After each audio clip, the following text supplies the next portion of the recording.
Säädä sauvakihartimen lämpötila hiustyypillesi sopivaksi ja lukitse se painamalla miinusmerkkiä pohjaan muutaman sekunnin ajan. Erota hiuksista noin 3 sormen levyinen osio, jonka kieputat tyvestä alkaen sauvakihartimen ympärille. Pidä hiusten latvasta kiinni ja anna lämmön vaikuttaa hiusosioon noin 10 sekunnin ajan. Päästä hiusosio vapaaksi ja jätä se jäähtymään paikalleen. Käy kaikki hiukset läpi suunnilleen samankokoisissa osioissa.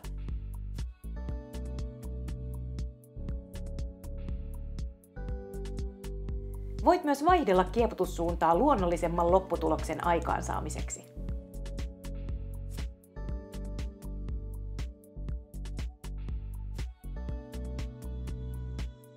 Kiinnitä lainekampaus säänkestäväksi hienojakoisella hiuskiinteellä.